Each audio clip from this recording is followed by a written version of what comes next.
Hoy en Pie de Calle tenemos el placer de charlar con Rodrigo Cortés porque está en Albacete para presentar su nuevo libro, Verbolario. ¿Qué tal? ¿Cómo estás? Muy bien, ¿qué tal estás tú? Muy bien, Rodrigo. Pues con muchísimas ganas de que me cuentes qué es Verbolario, porque me ha sorprendido muchísimo. Bueno, que me lo cuentes a mí, no, que se lo cuentes a la gente, evidentemente. Pero antes de empezar, me gustaría que me comentases si te gusta Albacete, porque sé que has visitado la ciudad en más de una ocasión.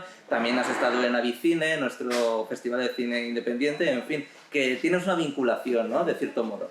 Sí, he venido varias veces y lo que más me gusta de Albacete es la gente, porque es una vibración muy particular.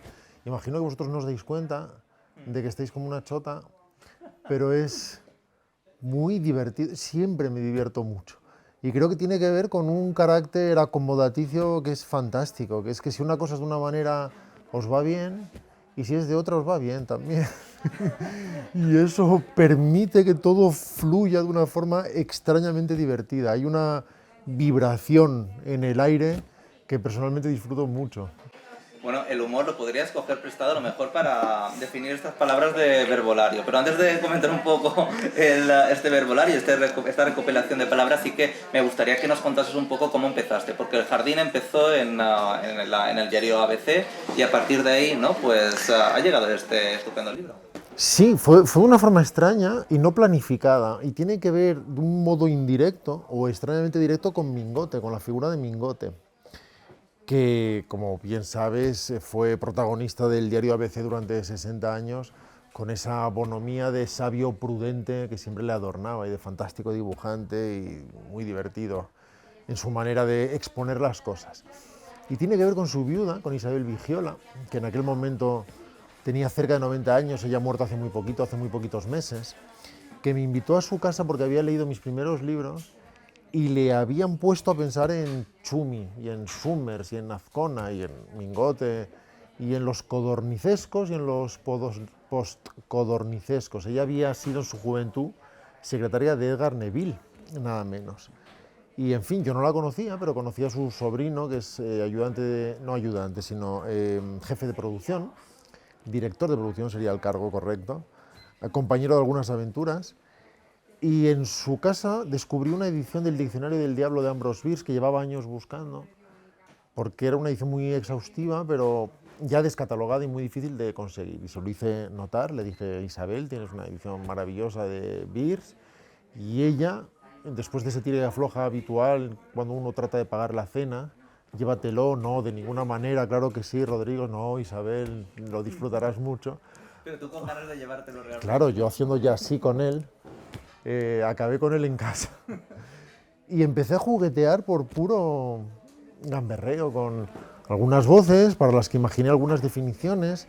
Juan Gómez Jurado, gran amigo, vio el juguete y se lo pasó el director de ABC. Y no sé muy bien cómo, 3 semanas después, arrancaba una aventura diaria, una definición en ese diccionario satírico que era Verbolario, que cerraba en ese momento el periódico y que mancha el diario desde hace más de 7 años. Así que hace unos meses decidimos convertirlo en antidiccionario, que es lo que este libro es. Eso te iba a preguntar, ¿cómo se definiría? Porque después de leerlo estás como un poco confuso porque es un recopilatorio de palabras con una definición un tanto atípica, ¿no? De la que no estamos acostumbrados. Sí, de hecho trasciende la compilación. Si recopilaras todos esos 7 años de trabajo, esas 2.500 definiciones y las pusieras juntas, el resultado no sería verbolario, sino un 60% de verbolario, porque hubo que reescribir y retrabajar todo, porque su funcionamiento en forma de libro es distinto y su comportamiento en forma de libro es distinto en todo. Entre otras cosas porque el libro no tanto define las palabras como las desnuda, les arranca una confesión. Y cuando recoges todo ese trabajo, esas 2.500 definiciones, descubres, por ejemplo, que en ocasiones has definido varias veces la misma palabra a lo largo de los años, desde ángulos distintos y con perspectivas distintas. Eso en el libro queda recogido en forma de acepciones. Y claro, el lector en general va a picotear, o desde luego va a empezar picoteando, que es lo que haría yo y cualquier persona sensata. Va a abrir palabras al azar o va a buscar términos al azar y va a ver cuál es la definición que se les propone en esa confesión, que se le arranca la palabra, pero antes o después alguien se va a ir a la A y va a decidir cruzarlo entero para no dejarse nada en el tintero. Pues creo que me ha pasado eso realmente, porque cuando tuve por primera vez el libro en la mano, empecé a ojear, evidentemente, porque dije, a ver qué nos quiere aquí proponer Rodrigo y demás. Lo vi como, en fin, dije, bueno, vamos a empezar desde el principio, porque leí como un par de palabras, 5 o 6, digo, me gusta lo que leo, pero creo que esto no es que tenga una historia, pero sí que creo que tengo que empezar desde la primera palabra, desde la A hasta la Z. Y yo creo que hice bien, incluso lo recomiendas, aunque como bien has dicho, cada lector hará lo que quiera y lo podrá consultar a su antojo, ¿no? Sí, en el inicio del libro hay un manual de uso que viene a decir algo así, como yo lo leería así. Tú vas a intentar leerlo así y lo que va a pasar de verdad es otra cosa, que no es ni lo que tú crees ni lo que yo creo. Pero en fin, hay que contemplar esa posible lectura, la lectura exhaustiva. Porque claro, si no la contemplas, alguien puede imaginar que leerse un diccionario, que es lo que al fin y al cabo parece ser, luego descubres que no es exactamente eso.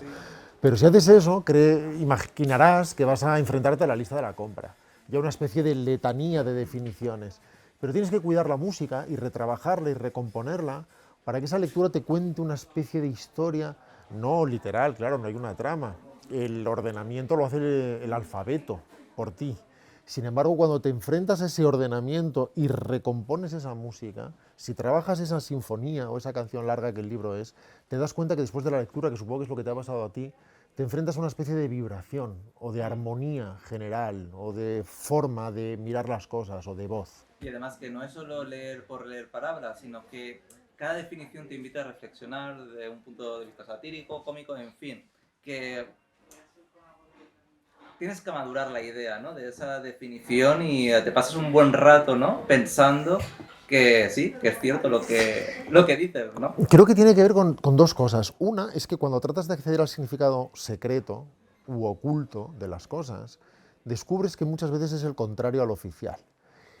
Y que paradójicamente eso recoge tu verdadera opinión sobre las cosas. Hay veces que tú lees una definición, desde luego no es la de la RAE, ni es la del María Moliner, y sin embargo después de esos 2 segundos de cortocircuito, piensas, claro, claro, así es como la uso, o eso es lo que de verdad significa cuando le doblas el brazo y le dices, dime de verdad qué encierras, qué secretos te ocultan.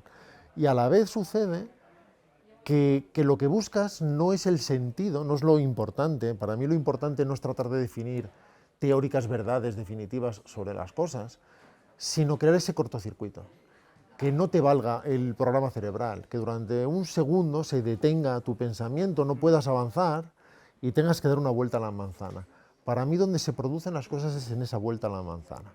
Y luego el cerebro reanuda su marcha. Pues dice que se consigue. Pero ahora que estás hablando de la RAI, también de María Moliner y demás, ese diccionario de sinónimos y antónimos que creo que tiene y demás tan conocido, no sé si alguien de la RAI, algún académico se ha puesto en contacto contigo para decirte, oye Rodrigo, ¿qué razón tienes con esta definición?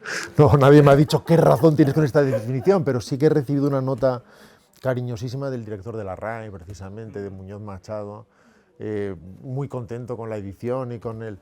Porque claro, ellos hacen el trabajo duro, de alguna manera, los lexicógrafos y los lingüistas, y hacen, bueno, el trabajo serio, que es el de prospección. Alguien tiene que hacer el jarrón para que luego llegues tú y lo rompas. Siempre es más fácil romper algo y ser el gamberro que llega después a enredar. Así que mi respeto por la Academia Real es profunda, no es que les diga, no tenéis ni idea. Yo os voy a decir lo que de verdad sucede. Yo soy consciente de que llego a enredar después porque alguien ha levantado el castillo. Pero no, lo han leído Pérez Reverte y muchos otros académicos lo tienen y me han escrito en los términos más cariñosos porque saben perfectamente que las palabras encierran su propia música, que se pueden contemplar desde múltiples perspectivas y que las palabras no solo están hechas para jugar con ellas, sino que como los juguetes de Toy Story, cuando no miramos, las palabras también juegan con nosotros. Oye, y también evolucionan las palabras. No sé si te ha pasado que cuando has escrito este verbolario y en esa columna de ABC y demás, si después de escribir al tiempo has releído esa definición y ha cambiado para ti el significado completamente. Bueno, sucede a veces, pero nunca me importa, porque lo importante nunca es el sentido. Lo importante es lo que se produce en tu cerebro. Lo importante es esa reflexión cuando te enfrentas a algo desde otro ángulo que te obliga a cambiar esa mirada. No es importante si eso expresa una verdad definitiva. Entre otras razones, porque incluso en el diccionario ortodoxo, una palabra puede tener diferentes acepciones que son casi contradictorias entre sí. A veces son casi antonímicas, como cuando buscas, no me refiero en verbolario, sino en el diccionario de la RAE, enervar. Enervar es tanto conseguir la laxitud total y relajamiento total de los músculos, como lo contrario, como alterarlos, curiosamente, siendo exactamente la misma palabra. O qué sé yo, la palabra escatológico tiene acepciones que son casi contradictorias, lo escatológico como lo que accede a lo sublime, a lo trascendental, y en fin, lo que todos entendemos generalmente por escatológico, que es lo que atiende precisamente a lo más bajo. Así que las palabras están en constante evolución, y de hecho si tú lees un texto del siglo XII o del XIV o del XVI, más vale tener un diccionario histórico a mano, porque las palabras significan cosas distintas. Y además, una de las cosas que más me ha gustado también de este verbolario son algunas ilustraciones que ilustran palabras, ¿no? Y que podríamos... es como poesía, ¿no? Como micropoesía o... Está muy cercano a la poesía. Hay varias librerías, curiosamente, que lo han colocado en la sección de Pues sí, poesía. es que perfectamente podría... Es que cuando lo estaba viendo digo, es que esto es poesía totalmente, o sea... Chupete, pezón con asa. Es que, o sea, es por poner solo un ejemplo porque me ha gustado muchísimo y también ver esa palabra reflejada, ¿no? En una ilustración te hace imaginar otras cosas incluso, ¿no? Y reflexionar, en fin. Es poesía pura y dura, ¿eh? No sé si fue tu intención en un principio o... Bueno, mi mirada sobre las cosas es poética, entre otras cosas, y siempre desposeyendo esta palabra de gravedad y de lirismo, porque claro, la poesía es un punto de vista. Es decir, ahora estamos aquí, por ejemplo, pues Cuerda tiene una mirada poética sobre las cosas. Poética no es lírica ni es blanda, y desde luego en Albacete se puede hablar de poesía, porque tenéis Sí. una tradición poética Hay muy... laguna aquí. Es así, es una tradición muy profunda. Y la poesía está muy relacionada con el humor. Del mismo modo que el humor está muy relacionado con la filosofía, siempre desposeyendo a todo esto de gravedad, porque es contemplar lo mismo desde otro ángulo. Y además sucede también que la poesía de alguna manera codifica informaciones complejas o sentimientos en principio inasibles o difíciles de definir, y por medio de la connotación y de la resonancia lo comprime en muy pocas palabras, pero cuando el lector ingiere esa píldora, se descomprimen todas esas evocaciones codificadas, todos esos aromas, todas esas sensaciones, y las vuelves a recuperar. Y tiene mucho que ver con eso. Claro, desde ese punto de vista ramoniano que decías, tan cercano a la greguería, se define, por ejemplo, el hielo como agua en estado de estupefacción, que es algo muy cercano a la greguería. Y en otras ocasiones es directamente humorístico, como cuando se define a un uruguayo como un argentino que no sabe que lo es. En fin, hay espacio para muchas miradas distintas. También he buscado, bueno, algunas palabras, ¿eh? Después de leerlo y demás, digo, creo que no está la de periodista. No está la de periodista. Pero está periodismo. Pero sí que está periodismo, que dice arte de contar lo que ha pasado como si de verdad hubiera pasado para que parezca que ha pasado. ¿Cómo definirías periodista? Porque yo le he estado dando vueltas, digo, no sé si el que tergiversa las palabras o el que cuenta medias verdades, no lo sé realmente. Bueno, me tendría que sentar medio minuto, pero hay muchas que lo definen de forma satelital, casi circular. Porque, por ejemplo, se define tertulia como forma de conversación para la que la sordera constituye una ventaja, por ejemplo, o seguramente omnisciente sería quien habla por la radio de 8 a 11 y de 4 a 7. En fin, hay muchas cosas que tienen que ver precisamente con ese universo. Al final, un periodista en general llega tarde a los sitios, pregunta qué ha pasado e improvisa una fábula moral. Y a poco que le pilla el truquillo, deja de preguntar. Bueno, pues acabas de crear una definición, yo creo, muy buena. Por cierto, ¿cuál es tu, ya para ir finalizando, cuál es tu palabra favorita de este verbolario? No tengo una palabra favorita porque hay 2.500 definiciones. Si tuviera una palabra favorita sería casi la definición de fracaso. Pero en fin, podría... ¿Sabes qué es lo interesante del libro, aunque eso es una chulería? Que alguien debería poder abrirlo al azar, en cualquier sitio, abrir cualquier página y debería encontrar algo interesante, porque así está trabajado. no debería haber palabras de relleno. No, creo que no hay palabras de relleno, de hecho. No porque estés aquí ni nada, ¿sabes? Sino que todas te hacen pensar, reflexionar y te sacan una buena sonrisa en alguna ocasión, ¿eh? O sea... Por ejemplo, hablo al azar y leo Espectro y pone persona usualmente briosa en los últimos días de una dieta. O si leo Especialista, dice que sabe bastante de un poco de algo. En fin, y constantemente te vas a encontrar eso así. Puede ser más cómica o no, espumarajo, opinión retenida en la boca demasiado tiempo, espontáneo, ¿qué hace el idiota según lo previsto? Y así debería suceder en general. ¿Y hay alguna palabra que nunca pondrías en este verbolario? No, ninguna, porque cuando no busco palabras definitivas, no me siento a decir, vamos a llegar al acceso oculto a eternidad o a democracia. Sí, sí que está. De hecho, democracia probablemente tenga 5 acepciones distintas, porque la he definido de diferentes maneras. Pero vale bombilla, o vale culo, o vale silla. Muchas veces me siento, pongo la radio, o un artículo al azar, extraigo de ese discurso arbitrario voces que me parece que tienen potencial, que dan juego, y luego apago la radio, me encuentro con 30 voces y me pongo a enredar con ellas, a ver dónde rebotan dentro de mí, qué caminos van generando. Se parece mucho al instinto cómico.